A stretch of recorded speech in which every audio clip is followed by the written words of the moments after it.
Haleluya. Yesu ashimwe cyane. Yesu ashimwe cyane. Amazina nitwa Fabrice NZEYIMANA.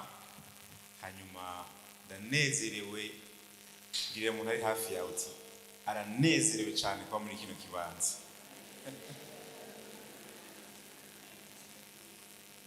Aranezerewe cyane. Ndanezerewe by'ukuri.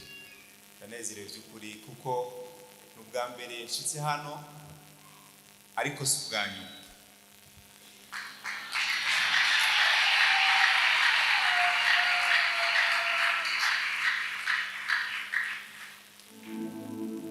Ndashaka gushimira Imana muri kino kibanza. Data, ndagushimiye ko washikanye hano amahoro. Ndagushimiye ko ndi kumwe n'ubwoko bwawe. Ndagushimiye ko kuri uyu munsi turi mu mashimwe.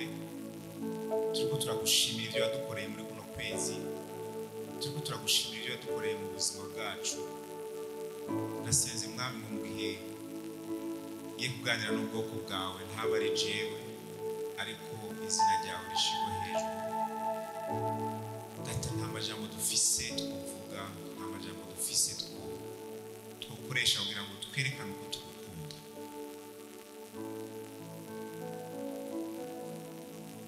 Akiri ndirimbo yanje,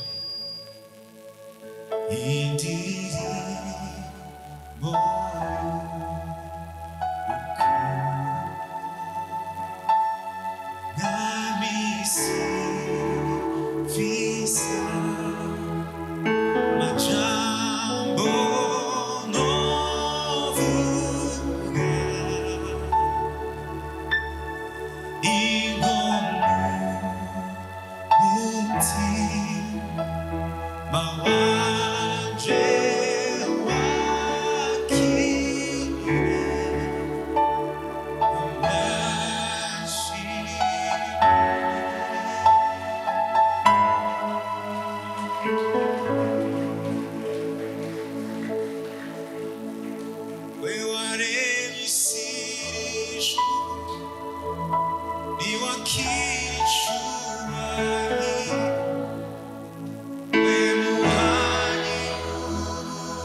tugiye gusangira ijambo nise ngo gukurikira Yesu, gukurikira Kristo, gukurikira Umwami Yesu Kristo. Ni bangahe bakurikiye Yesu? Turi hano twese twaje kuko twamukurikiye, kuko twamukunze, kuko twamwumvise ko ibyiza byinshi. Muri iki gihe cy'amashimwe ndabizi benshi hano turafise amashimwe dushima ku byo Yesu yadukoreye, abo yarihiye amazu, abo yahaye abana, abo yarinze,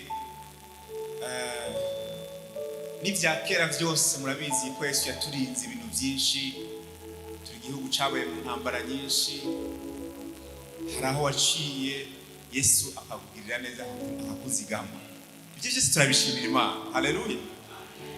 Ariko uyu munsi ndashaka ngo by'ukuri tuvugane kuri icyo kintu cyo gukurikira Yesu. Tugiye gusoma muri Yohana 6. Yohana 6. N'amakuru benshi muri mwebwe muzi. Yesu yaragaburiye abantu 5,000 baharura abagabo, ariko harimo n'abana, harimo n'abagore. Urumva abantu yagaburiye bari benshi. Ugiye kuraba wosanga kumbure bararenga hafi mu 10. Ariko reka twumve aya makuru nkaho yo bari mashashi uyu munsi. Yesu amaze kugaburira abo bantu, iyo nkuru sinshaka ko tuyisoma yose kuva ku murongo wa mbere. Benshi murayizi, murazi ko byagenze, murazi Yohana 6 hatangura avuga ngo inyuma y'ivyo hari ibyo yaraje gukora muri Yohana 5. Inyuma y'ivyo amaze kubona iryo shengero rikoranye ngaho, umurego ikibazo yabajije ingene turi kugaburira bano bantu. Ariko ngo Yesu yariko arabageza ko yarazi ivyo agiye gukora, sivyo? Yarazi igitangaza agiye gukora. Aragabura abantu benshi barajya, ngo basigaza ibiseke cyangwa ibisimbo hafi 12. Urumva cyari igitangaza kidasanzwe. Ariko ndashaka duhere ku murongo wa 22. Inyuma y'ivyo maze gukora ivyo, yasubiye agenda ahandi ku musozi, naho hiyo baraza bamusangayo. Duhere kuri 22.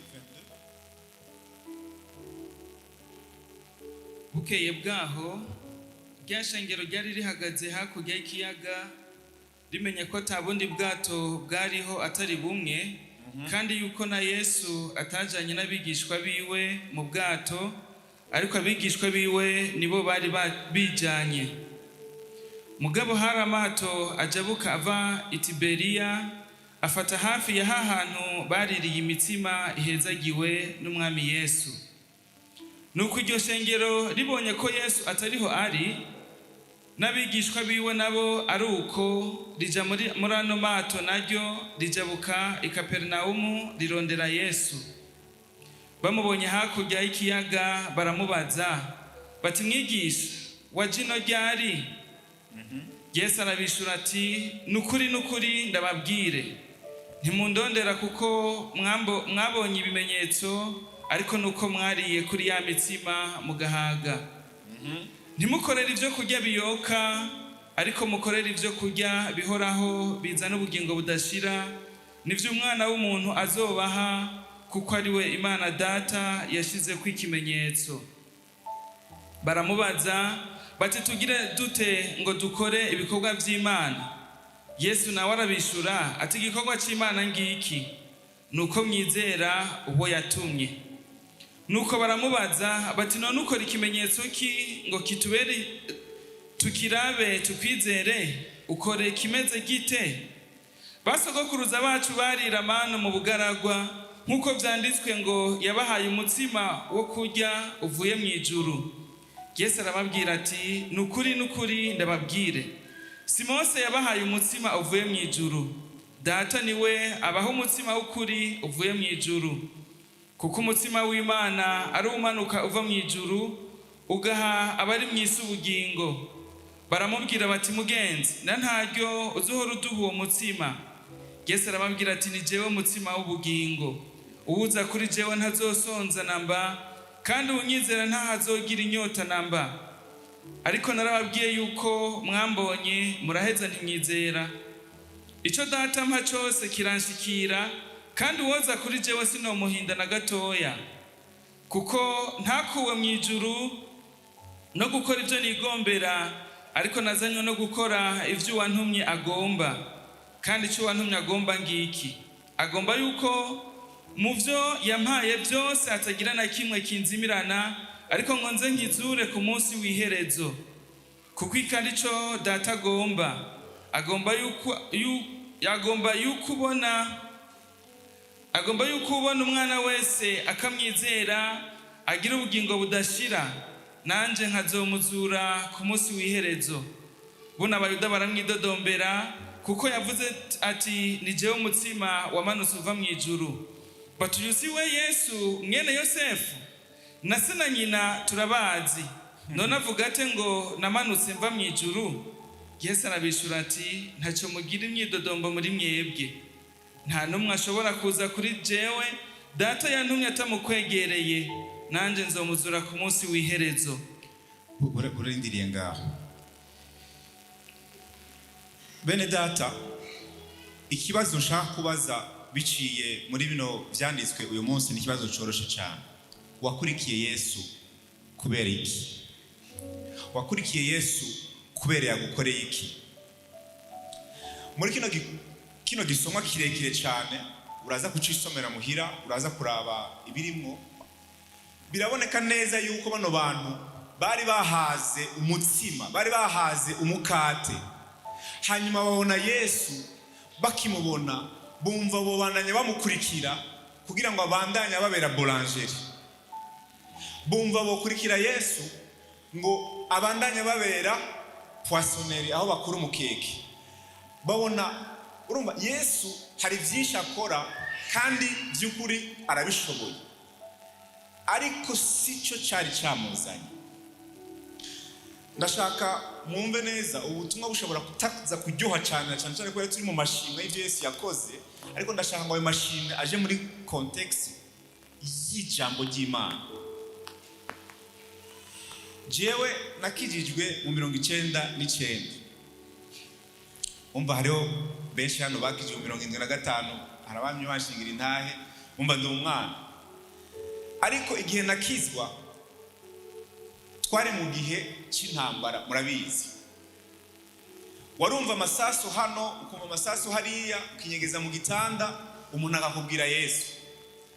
Waba uri munsi y'igitanda ukumva uwo Yesu ni wo muhakana, kuko ntuzi ibintu bigira bibe muri aho kanya. Ni bangahe byashikiye? Hari umuntu je nabwiye ubutumwa amaze gukizwa, niga ngaho kuri Saint Esprit, igihe kimwe havuga ikibombe. Uwo muntu yarapinga Yesu, hanyuma kivuze twinyegeza munsi y'ameza, ndamubwira nti none n'ubu wa Yesu nukimushaka? Arambwira ngo nyatuza.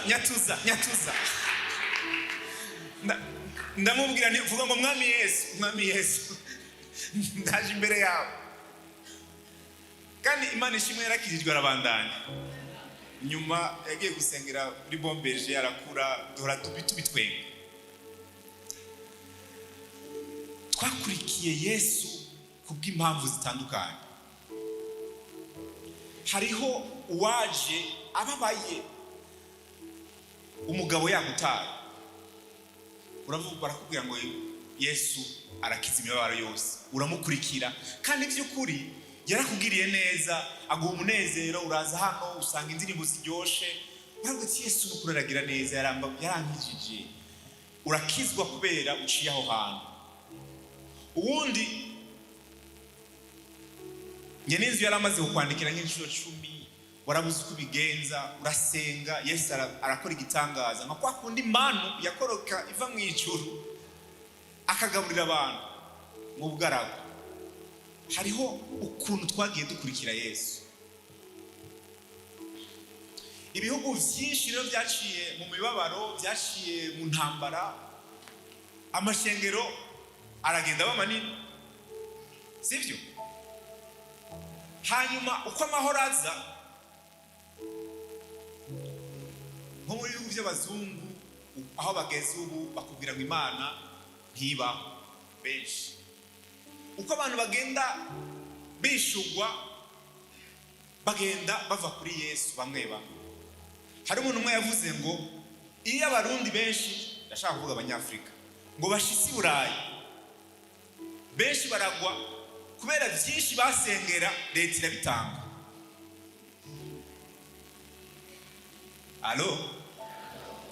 urabona urasengera ka ugasengera kariya ugasengera ingana wivuza ugasengera ingana yushitse ari usanga byinshi leta ibitanga benshi bagaca bamuvako kuko bakurikiye iki muriko muranyumva canke namwe mugira mwumve ko nko kuko bakurikiye umukate bashitsi buraya bagasanga umukate na leta irawutanga baca bava kuri Yesu bagakurikira leta. Nta bantu benshi muzi mwiganye, nta bantu benshi muzi basenda, nta bantu benshi mwari muzi kukarago. Ubu hari burayi yo muravi udufoto twabo, simvuze ngo nukubacira imanza kubera ukuntu bambara cyangwa ukuntu bameze gute. Ubarabu ukavuga ngo yo cyangwa bakubwira amakuru ukumva bimeze ukundi. Sukubera ikindi bene data, nukubera icyo bakurikiye nubwo bamenye Yesu bamumenye kubera ikintu bamushakako. Hariho abandi baje kubera bumvise umuziki mwiza. Alo? Jewe ndibuka narakunda umuziki cyane, ntarakizwa hajya kuri bombeje nkumva ariko bararirimba nkumva ni vyiza, bwa muvumenga kwinjira muri urwo rusengero nikizira ko yumva nyene nari umukorezi. Numva umenga no bakoze cyane. Ariko nkumva umuziki, ariko ingihe nakizwa ahantu akirijwe muri quartier nakurikiye gitari. Umuntu ariko aravuza gitari ndagenda ndamubaza ibintu nawe ambwira ngo none ivyo ukora mbaza nanje ndakubaza. Tuganira some nimwe Yesu arankwenga ariko biciye ku gitari. Ariko mu nyuma ngenda kumenya ko ari we mukate w'ubuzima.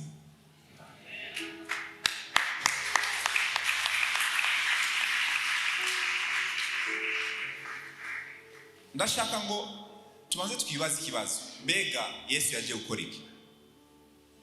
Mbega Yesu yaje kutumara imibabaro yo mu isi? Mbega nicyo cyamuzanye? Ndashaka usomere Luka kigabane cya 19 umurongo wa 10.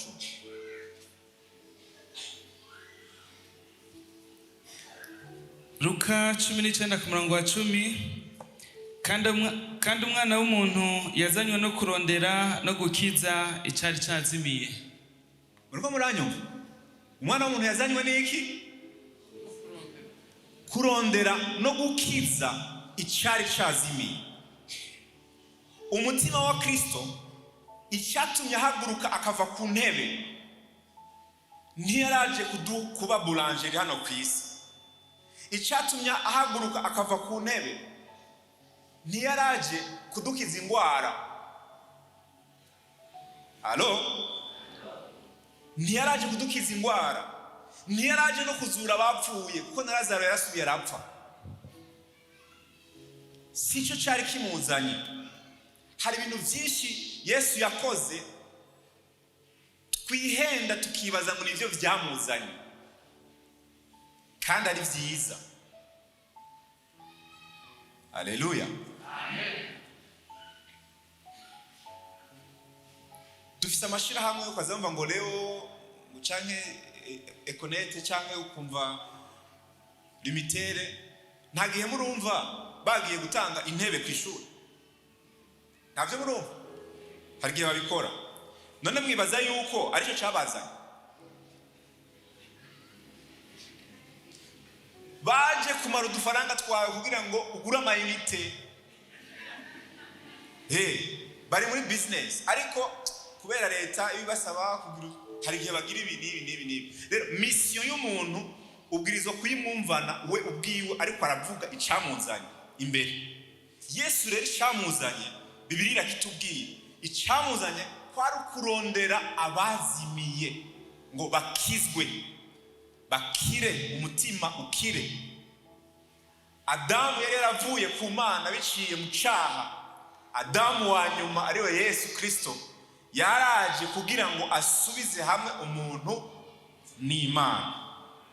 Muri ico gihe hariho ivyo yabona bikamubabaza, akabona naka yapfuye akavuga kadamuzuri, akabona naka arashonje reka ndabaho umukate. Ariko sico cyari cyamuzanye. Yaje kwitanga wese. Yohana 10 murongo wa 10. yaje kwitanga wese kugira ngo turonke ubugingo. Igisuma ntikizanwa n'ikindi atari ukwiba no kwica no gutikiza. Nanje jeho nazanywe no kugira ngo zironke ubugingo kandi ngo ziburonke busagutse. Ubwo bugingo bavuga, urabona izi ndimi za Bibiliya yacu bayikuye mu zindi ndimi. Iri jambo ubugingo risobanura ngo hari abantu baca ari ahantu sinchimanza ariko hari amasengero baca bafata ibi bakavuga ngo ngo yaje kugira ngo ubuzima bwacu bumere neza, turonka amafaranga, tuba miliyonere. Oya, Yesu yagendera ku ndogobwe nta vewiti yarari, kandi n'ibyo ari kumunanira kuyirema. None byari kumunanira, ashatse kuguruka yari kuguruka, ashatse kugendera mu vyakaka yari kubikora, ariko yari yicisha bugufi akagenda n'indogobwe. Sivuze ngo mukene, ariko nshatse kuvuga ngo icari cyamuzanye kwari kuduha ubugingo, ubuzima, kwari kuduha ubuzima. Burya niyo dukizwa tukavuga ngo Mwami Yesu ndaguhaye ubugingo bwanje, muzore muvyumva. Burya ni waduha ubugingo, twe tuba tumwihaye kugira ngo aduhewe ubugingo. Nta bugingo tuba dufise, ahubwo tuba twarapfuye. Ntacyo tuba dufise tumuha, tuba turi ibintu biri aho nyene, ariko ni wasubira akadushiramo ubugingo. Yesu ngo yaje kugira ngo aduhe ubugingo, kandi aduhe ubugingo, ubuzima busagutse. Haleluya, amen. Nicyo camuzanye. Ngira mugenzi wangu, mbega urafise ubugingo busagutse?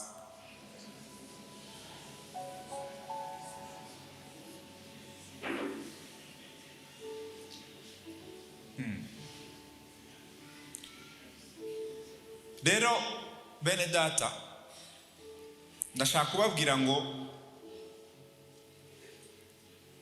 mwe mwakuriye mu masengero meza, mwakuriye mu isengero ryiza aho mwigishwa ubutumwa bwiza. Ndabizi, naganiriye n'abungere banyu, numva umutima wabo umutima mwiza. Ariko nagira ngo ndababwire ngo aho hanze, bwira mugenzi ngo aho hanze,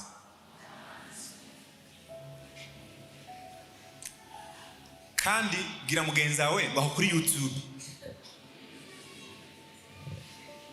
kuko pasiteri mumbabarire nivyo murigisha ijambo ry'Imana, ariko aba bantu bafite amatelefone, kandi hari abantu bashitse kuri YouTube imbere yanyu. Sinzi n'impamvu aribo bari kuri YouTube, ariko natwe turi kuri YouTube muri Emmanuel. Nimba tutarashikayo mujeyo, kandi ndabona hariho amakamera hariya. Ubutumwa bwa Emmanuel mu Wakurikiye. Haleluya, hariho ibindi rero bantu bumviriza ngaho hanze. Ivyo bintu ukaza umuntu arakubwiye ngo tanga 10,000 ugura amazi ahezagiye, ntuzosubira kugwara ingwara nimba. Ntavyo murumva? Nta mu Emmanuel arajaye.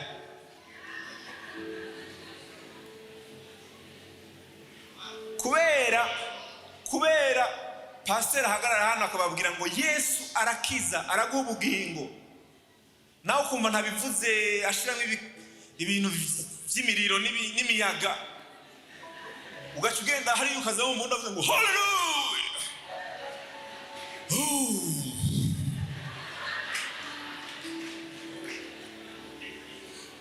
Ndabona kuri wewe hari impwemu y'inda nini. Iyo mpwemu y'inda nini rero urazana 100,000. Ubutunzi bwose buzi wawe Yesu arambwiye ngo ugiye gutunga. Haleluya. Iyo bamaze kumva ivyo, bibagira vya bintu vyose bumvise kuva 75. Ni nka kwa kundi ubona umuntu avuye ikiriri agiye ahantu ku mupfumu, afise akazu kanya k'ivyatsi ngo agiye kurondera ubutunzi. Kandi none wowe kugira utanga ubutunzi kutarava muri nyakatsi, murumva ukuntu turi bijuju, ariko akaguha akantu ngo genda ushire ngo munsi ngo y'igitanda ngo uratunga. no mwishengero dusigaye dufise abapfumu. Aha mu mashengero dusigaye dufise abapfumu bakubesha ngo baraguha ibi na biriya ni watanga ibi. Nashaka kuvuga ngo bene data, ni mugume kuco mwumvise, ni mugume ku butumwa mwumvise, ku butumwa mwahawe. Umviriza ndababwira ikintu kimwe gishobora kubababaza. Nivyo gutunga ni vyiza, gukira indwara ni vyiza, ivyo bintu vyose ni vyiza, ariko Yesu yaravuze ngo abakene bazokwamaho. Ivyo ntibiri mu ijambo ry'Imana.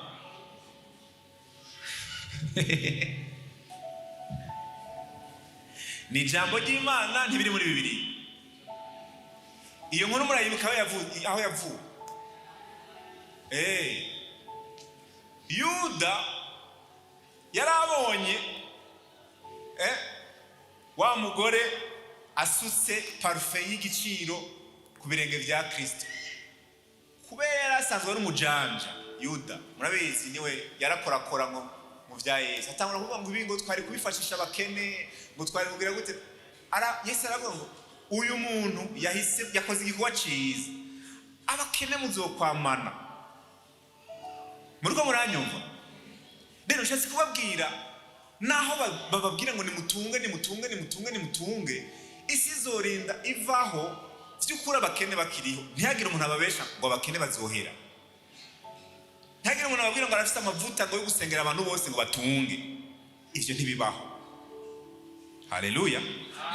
Ariko hano muri Afrika iwacu, kubera tuba tubayeho mu bukene, kubera tuba dufise ibyo dukeneye, iyo abo bantu baje, ayo mabingira iyo yinjiye araza akavuga ivyo bintu, twebwe twicaye hano ugasanga turavyumviriza kuwa mbere gushika kwa gatandatu, kuwa Mungu tukaza hano tutahari.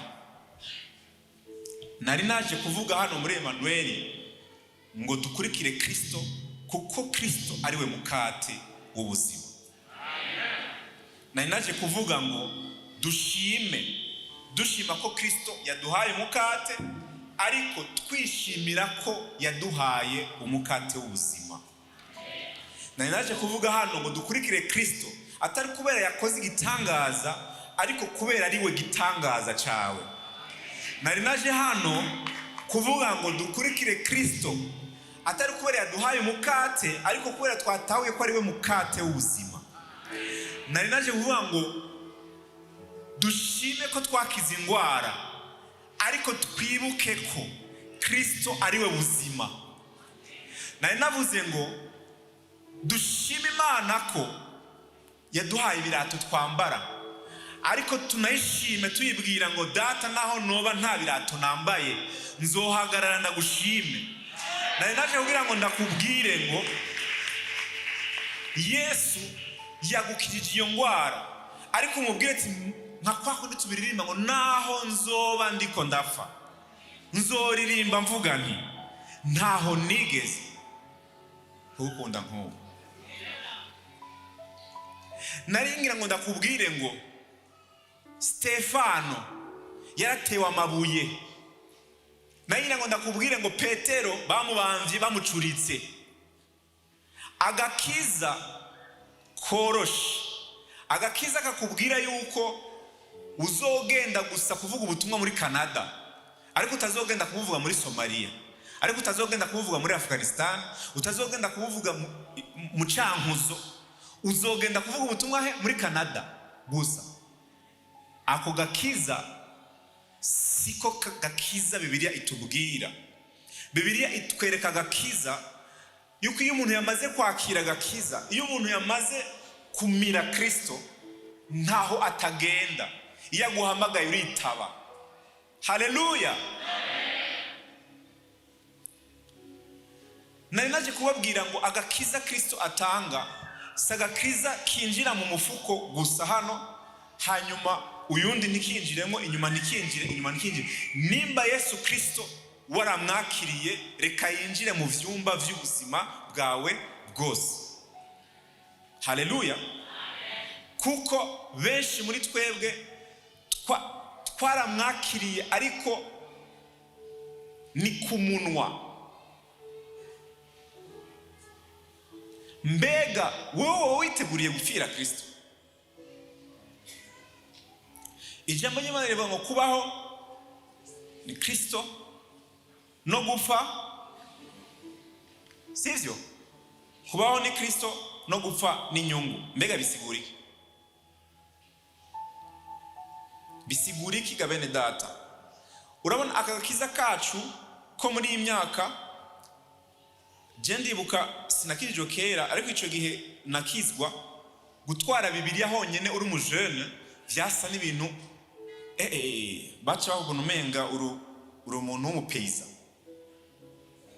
Uyu munsi muravuga sengera kuri Bon Berger, sengera kuri Vivante, sengera muri Emmanuel, uri mu jeune bigasa nkaho umenga nta kibazo. Ni vyiza ariko no kwibaza, mbega ubwo agakiza nako ntitwoba dusigaye tugashushanya n'isi? Mbega isi iracabona itandukaniro riri hagati y'ukijijwe n'ubudakijijwe? Haleluya. Mbega iyo hageze ibi na biriya barashobora gutandukanya ko ukijijwe canke udakijijwe? Baririmbye nkunda, mbega hari itandukaniro ryawe n'umuririmbyi wo mwisi aririmba indirimbo z'Imana? Ko nabo basigaye baziririmba. Ntimuhora mutwumva uturimbo basohora? Ubu hari na AI. Naje hano numva uturimbo twa AI two turavuga. Haleluya. AI n'ibimashini bisigaye bikora indirimbo. Ngira ngo batama muri hano ntimubizi. Ari hasigaye hari ibimashini ubwira ngo nyandikira indirimbo yo guhimbaza Imana igacikora. Nta mpemu yararimo, nta jambo ry'Imana ryarimwo. Ukaza mu indirimbo iraje n'imiziki iravugije, ukaja mu indirimbo y'Imana iravuze. Alo? Ivyo murabitwenga kubera ari AI, ariko hariho n'abazandika nka AI. Bandika ibintu bitababamwo mu buzima, bandika ibintu ataho bakavuga ngo Yesu ndagukunda kuruta ifeza, ariko mu mutima ifeza iruta Yesu. Akarimo ni mukazi kamavuga ngo Yesu rutagacira. Vyukuri. Vyukuri. Vyukuri. Alo. Vyukuri. Mbarizo umuntu ari hafi yawe uti vyukuri.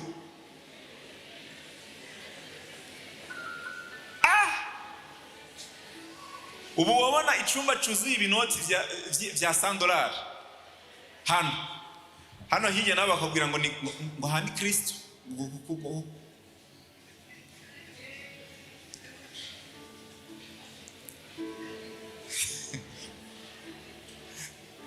Urumva, reka ndababwira ikintu kimwe bene data, mundabe hano. Burya ntimugatwenge bajya abantu bari mu mpimba, ntimukabatwenge cyane kuko nabafashwe. Sabakoze ivyaha nabafashwe.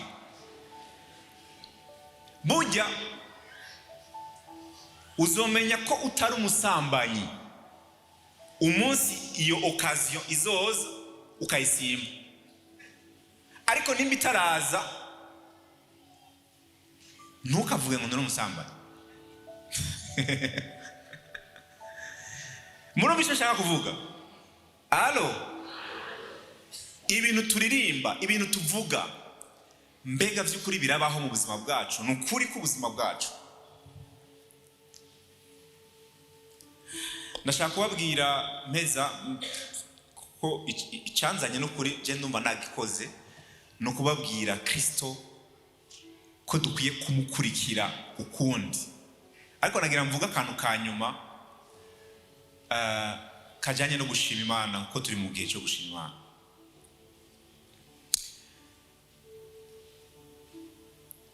Ibintu twasenge ni ndafise nk'ibintu nka 5 amaze gusengera bitaraba. Mwese ibyo mwasengeye byarabaye? Ivyo mwasengeye bitaraba, ndashaka kukubwira ngo ibintu ndiko ndabivuga gusa n'ubwoba bw'ingene ndabivuga kuko sinzi nimba muca mu ntera amabuye sinzi ariko ndashaka kubwira ngo birashobora kutazoba.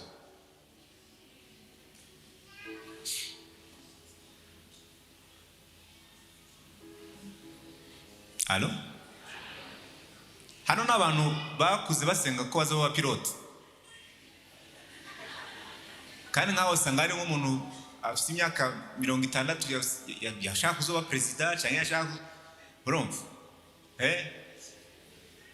birashobora kutaba ivyo bintu, ariko igisigara inyuma ya vyose nukumenya ngo ni giki ufise c'igiciro kiruta ibindi utifuza ko uzopfa utakaje. Uwo nukumenya Kristo. Abakristo bo muri iyi myaka dushaka kwishugwa ibintu vyose hano kwisi, dushaka kuronka ibitsibo vyose hano kwisi, ariko ndashaka kubwira ngo hari ibitsibo tuzoronkera mu ijuru. Ntukavuge ngo raba ngo naragiye muri korale, ngo naragize ibi, ngo narakoze ibi nibi, ngo naririmba kuva kuwa mbere gushaka wa gatanu, ngo mariage yose je naririmbye ngo kandi ngo ibi nibi. None abantu bose twakuranye dukora ivyo bose bafise imiduga, je ndacagendera kuri taxi velo. Yigendereko kandi uyigendereko ushima Kristo, kuko nitwamara gushika mu ijuru hariho ibitsibo tubikiwe tuzohabwa, kuko hari ibintu twamukoreye. Nitwashaka gushimwa n'abantu gusa, nitwashaka gushimirwa ibintu byose hano ku isi, ngo impera yanyu niyo nyene, ariko hari ibintu by'igiciro ukwiriye kwizera ko impera yavyo iri mu ijuru. Ivyo bintu rero ntavyo tucumva, nta n'ivyo tugikunda, kubera indirimbo twumva mu radio z'Imana n'indirimbo twumva kuri YouTube 90% zose zitubwira ko bigira bigende neza, ni nyuma ya zero. Nanezerewe n'indirimbo numvise muri no rushengero, indirimbo zivuga Kristo, indirimbo zitwibutsa ibyizerwa by'urufatiro. Izo ndirimbo benshi bagenda bazivako kuko zibabwira gupfa no kumenya Kristo no kumukunda n'ibyizigiro by'ijuru, kuko bo bashaka ivyo muri banke kuri inoti.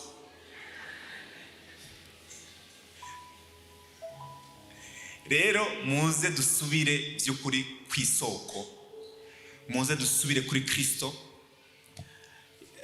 Petero inyuma ya nkuru twari twasomye, Petero bamaze kugenda, kuko amaze kubabwira ati nije mukate n'ubuzima w'ubuzima, batenguye kugenda ngo kuva ngo kubakuru ushaka kubatu bagenda. Hanyuma ahindukiye Yesu asanga hasigaye babandi 12, aravuga ngo mweho ko mutagenda. Maze ngo Petero aramubwira indirimbo ya Pauline ati no kuvako habu wande bivuga ko nayibaye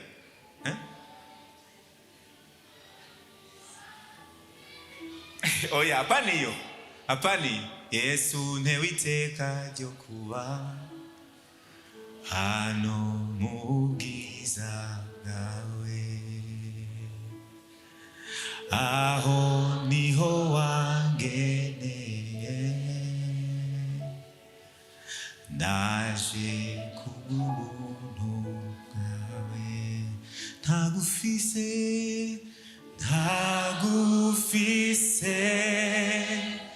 no wande no kuvaho nkajahe, ntagufise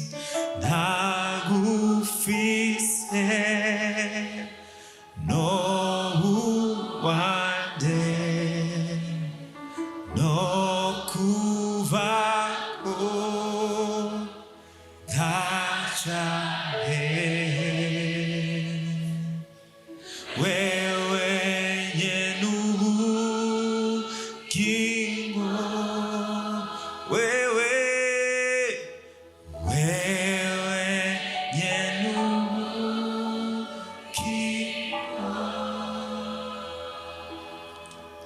kuva ko nkaja he ko ari ufise ubugingo.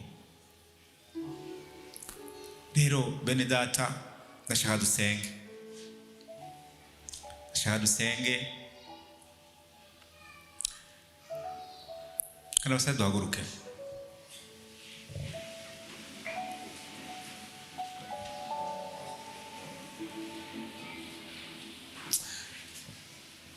Nifuza ko dusenga ugaye amaso yawe aririmbye baza.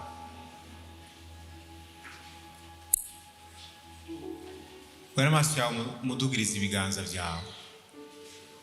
Mubwire n'ijwi ryawe uti Yesu no kuva ko nkaja he. Kanumva abantu basenga muri kino kibanza. Nta handi mfise no hungira, nta wundi mfise no jako atari wewe.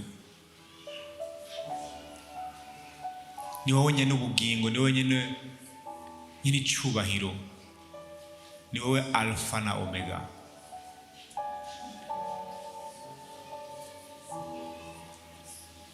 Ni wowe mahoro yanje.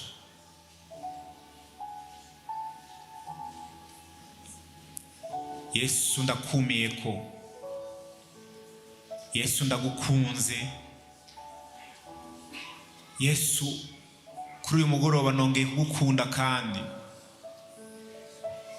ndatahuye n'umutima wanje wose ko data bijya uduha, bijya utugaburira, bijya utwambika ni vyiza, ariko sivyo vyakuzanye.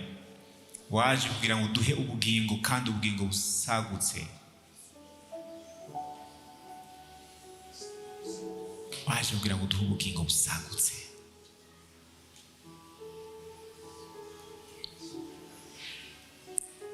Ushobora kuba uri muri kino kibanza mwene data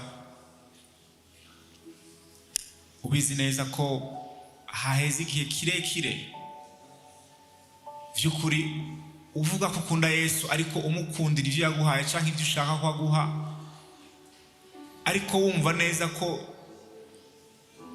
amabwirizwa yatanze, ivyo yavuze ngo munkurikire, ngo mwiyanke musige vyose, utaragera ahantu ho kumukunda kubw'icari, ariko umukunda kumbure kuko yishuye amasengesho yawe gusa.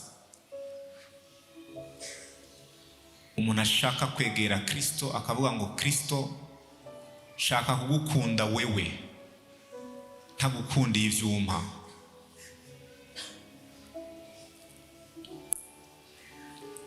Urashobora kwegera hano imbere ukamupfukamira ngaho imbere, utera intambwe uri wenyine mu gihe tuko turaririmba, umwishikanire uvuge ati Yesu ndaje iwawe, ndaje iwawe.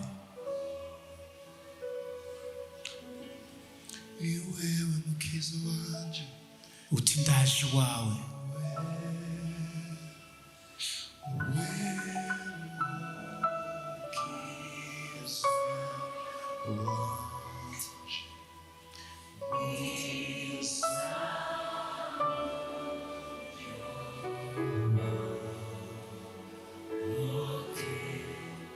Kaze, kaze, kaze, kaze, kaze.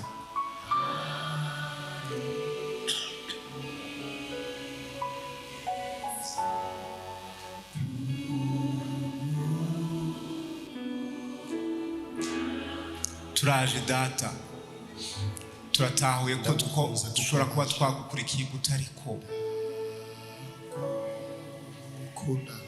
Turashaka kugukurikira, turashaka kugukunda.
Jesus, kuri wewe ukodiko sunyaki da Jesus,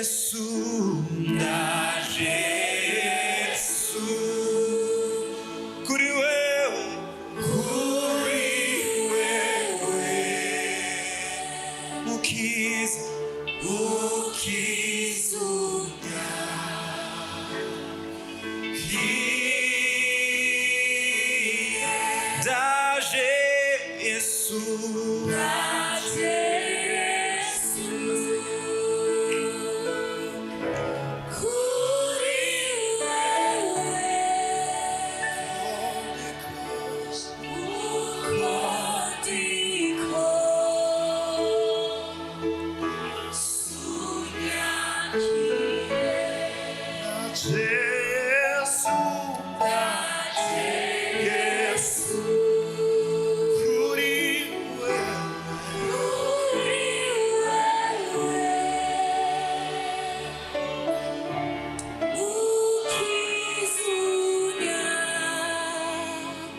nagomba sabe muri imwe munyene umuntu wese yishikana imbere y'Imana.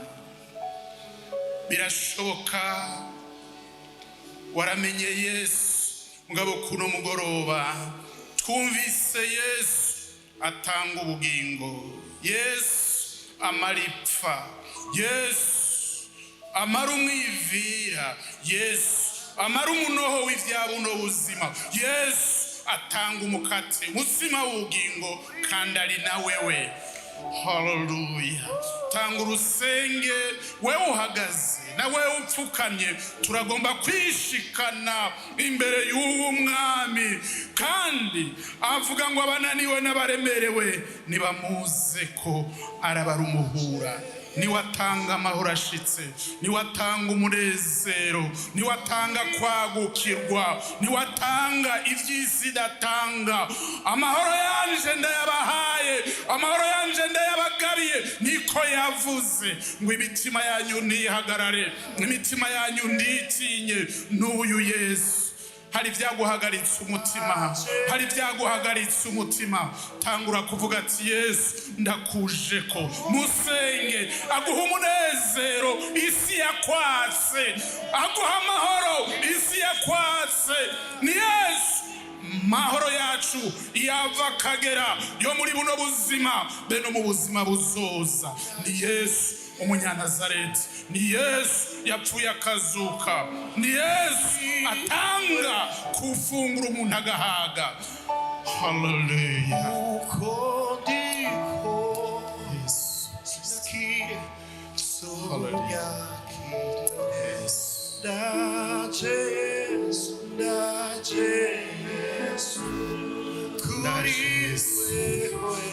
Ligira isengesho, sesereza isengesho.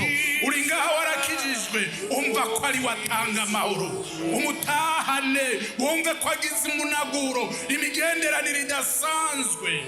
Ni Yesu twabonye, ni Yesu ariho, ni Yesu yamyeho, ni Yesu azokwamaho ibihe bidashira. Mwami wacu Yesu Kristo turagushimiye, turagushimiye kuri uno mugoroba ijambo ryawe. Turagushima umukozi wawe wahaye iri jambo ngo arishikirize abana bawe, abo wahamagaye bahamagaye kuno mugoroba wabakuye hirya no hino, bari bafise inyota, bari bafise inzara, bari bafise ikirorobwe, bari bafise igisharara cyo kurondera Imana. None Imana nihuri ihejeje kwiyerekana mu ijambo. Turasengeye imitima ipfukamye. Mana, turatuye amahoro, turatuye umunezero mu izina rya Yesu. Ibyo Satani yabanyaze turabikomoje mu izina rya Yesu. Ngubaho umunezero, kandi umunezero ushitse ni wewe Kristo Yesu. Umara ubwoba, umara ubukene, utanga amahoro iby'isi idashobora gutanga. Turasengeye iyi mitima iciye bugufi, baje bagomba kwegerana nawe. Hari abaroye kure yawe, isi yabatandukanije nawe, baraje kuri wewe bavuze ngo no kuva ko nkajaye. Reka Mwami bagende bakugumbiriye, amahoro yawe atahane nabo, umunezero wawe ujane nabo. Indudubizi imbizi z'amazi y'ubugingo zongere zidudubize mu mitima yabo. Haraba umwansi yihebuje, ivyizigiro vyacu turumvise ko ari wewe Yesu. Uko wari urejo ni kuri kandi ni kuzokwama. Wewe ntuhinduka. Ureka amahoro yawe ahagurukane n'abasavyi kazi bawe.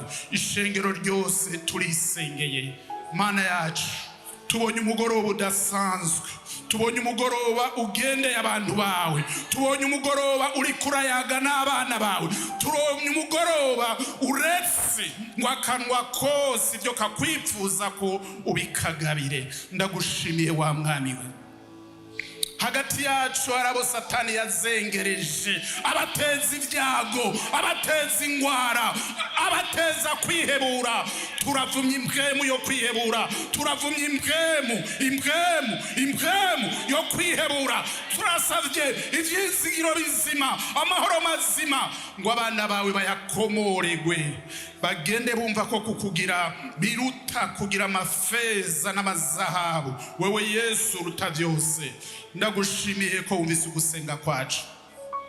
Tabara abagwaye, abafise ibibazo bitandukanye batabare, abazanye imitwaro itandukanye uyishure, kuko wewe uri Imana itananirwa, uriho kandi wamye uzokwamaho. Ishimwe n'icubahiro nibibe gwawe ubu nibihe bitazoshira, kubwa Yesu Kristo Umwami n'umukiza wacu. Amen. Amen.